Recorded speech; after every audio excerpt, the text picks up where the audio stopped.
crainte sur l'absence de consensus de toutes les parties, en tout cas de la présence de toutes les parties à cette rencontre. Est-ce qu'on peut craindre déjà un échec, encore une fois, de l'initiative elle-même? Vous savez, déjà le dossier libyen, il est sur la table de l'ONU. Donc il y a déjà des efforts qui sont fournis par Abdoulaye Batili. Donc il est chargé par l'ONU. Donc c'est un dossier onusien.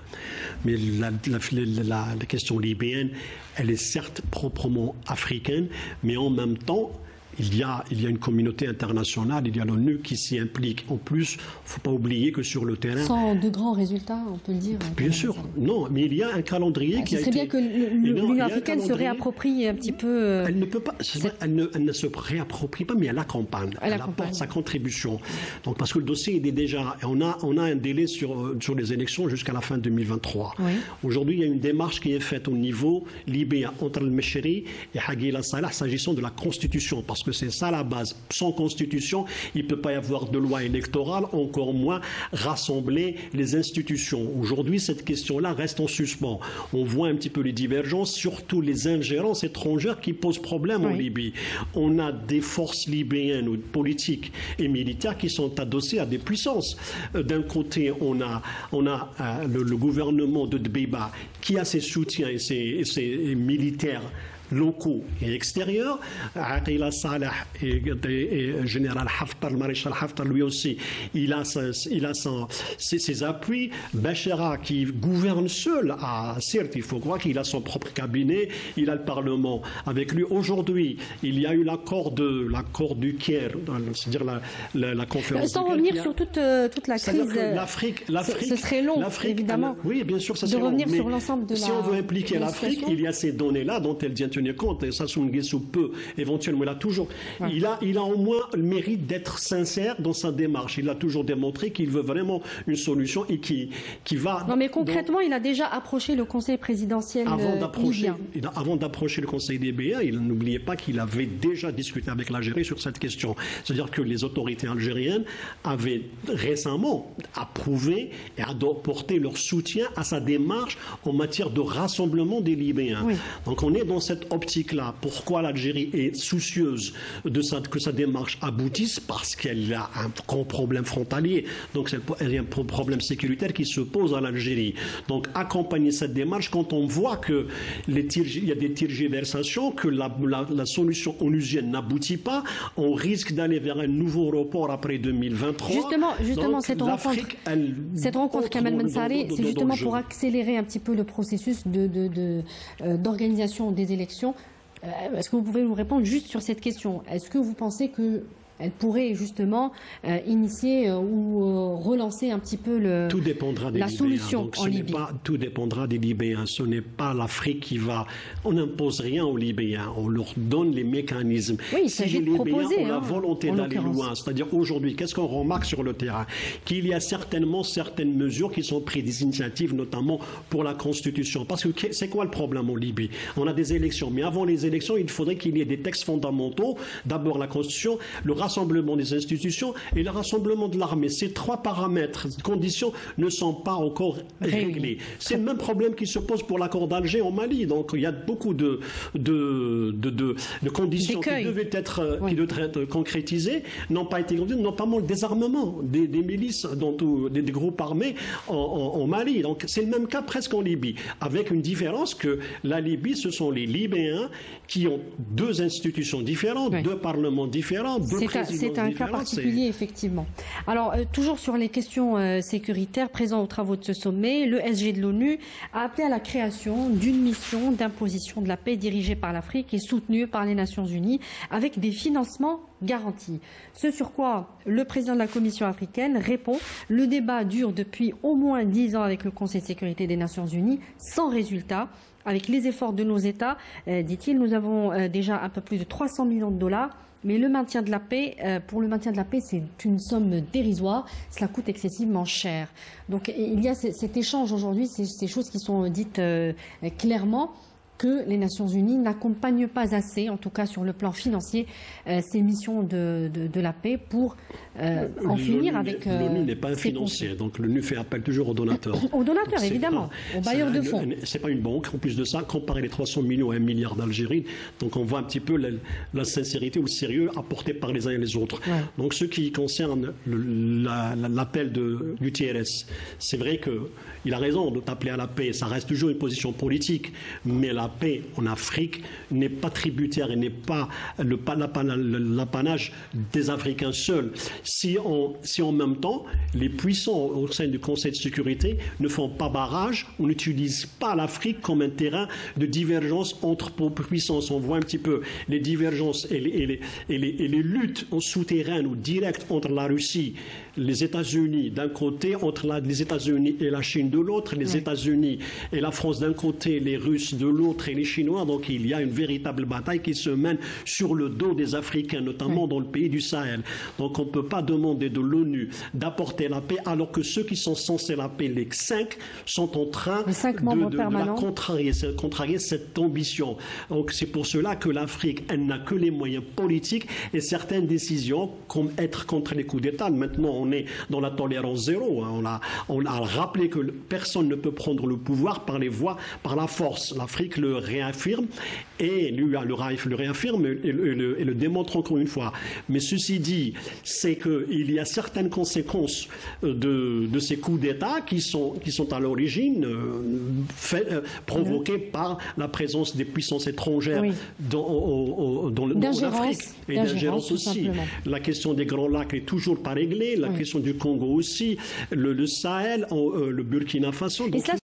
Le Sahel, le Burkina Faso. Et cela soulève justement deux questions, Kamal Mensari, sur les coups d'État, l'épineuse question des sanctions imposées, comme actuellement contre la Guinée, le Burkina Faso et le Mali dans l'Union africaine, en réaction aux coups d'État survenus dans ces trois pays. Le président de la Commission africaine a remis en cause l'efficacité de cette mesure. Il dit qu'elle a provoquer plus de défiance que de résultats et qu'il appelle à la réforme du Conseil de paix et de sécurité en Afrique. Et puis, il y a la question récurrente de la réforme du Conseil de sécurité de l'ONU pour y représenter tout simplement l'Afrique. L'Algérie a réitéré cette doléance. Oui. En Afrique, on a vraisemblablement, bien sûr, si on reste dans la configuration actuelle et qu'on compte exclusivement sur les sanctions comme ça ont été dictées par la CEDEAO. Oui. Donc on reste dans le schéma de la confrontation. C'est vrai que ça va vous donner quoi? Là, on est un entêtement des Maliens, des Burkinabés, et pour ne pas justement céder, parce qu'il y a une pression populaire. Il ne faut pas oublier qu'ils ont eu l'effet inverse. Qu'est-ce qu'on a?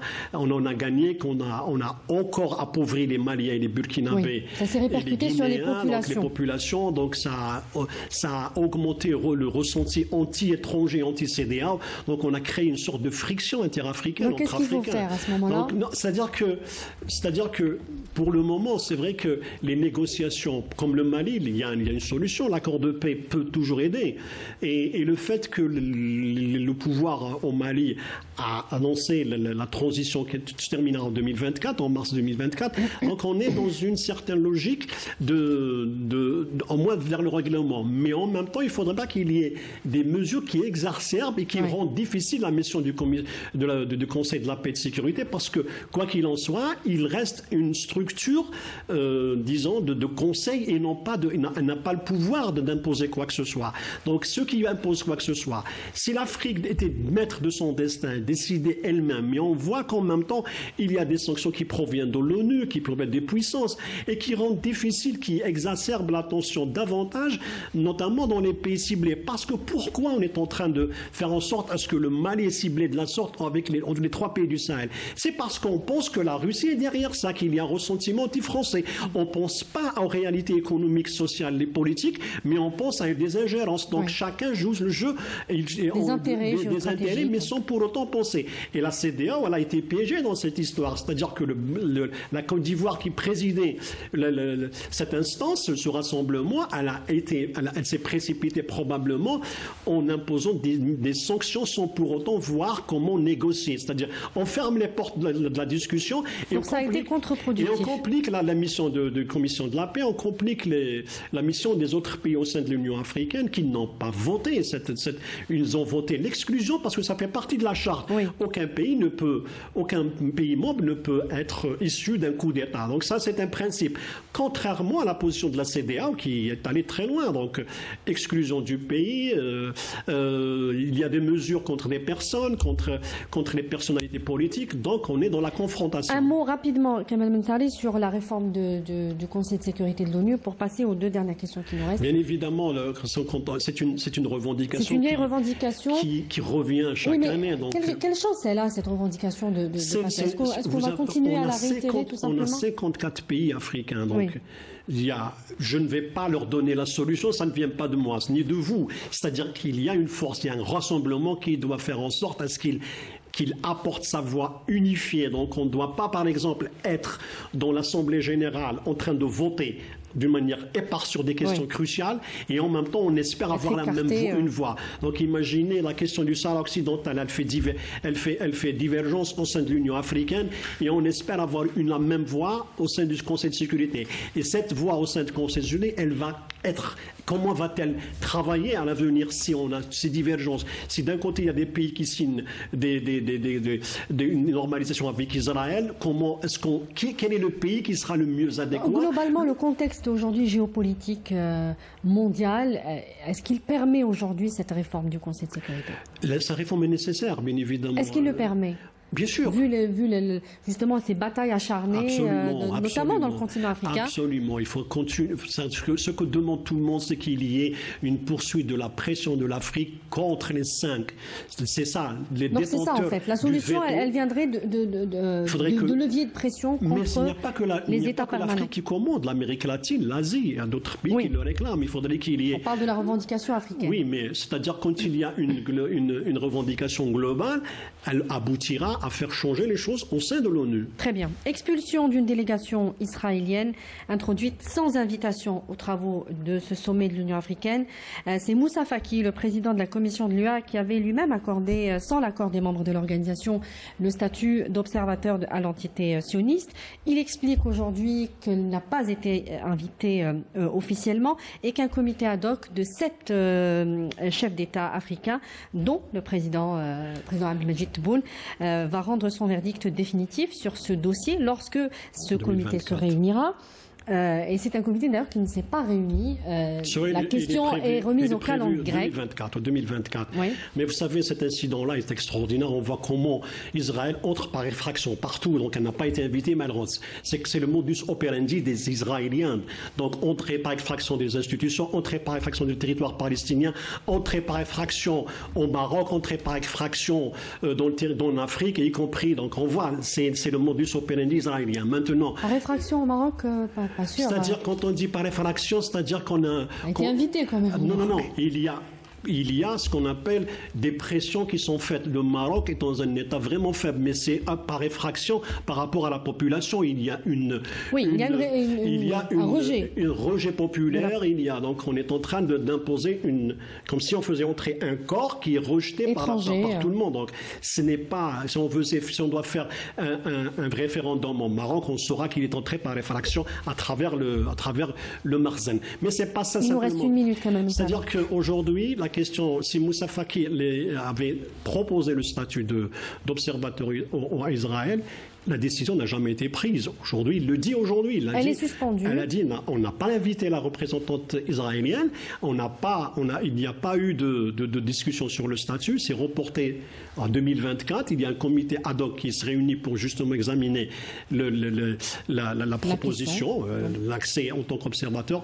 Et en plus, c'est la première fois qu'on voit qu'un pays, Israël, un pollinisateur, qui espère entrer en tant qu'observateur dans un continent dont la charte combat la colonisation et refuse qu'on soit membre par la force. Voilà. Le ministre des Affaires étrangères, Talla Mamra, a quand même averti contre une cassure irréparable. C'est donc qu'il y a certains pays qui pourraient adhérer à cette idée. Aujourd'hui, ce n'est pas toute l'Afrique qui adhère à cela, heureusement, mais vous savez, quand j'ai parlé par l'infraction, il y a des infractions qui peuvent être commises par Israël par le biais des puissances qui la soutiennent en Afrique. Kamel Mensali, je vous remercie. Je rappelle que vous êtes directeur de publication au quotidien Le Jeune Indépendant et consultant.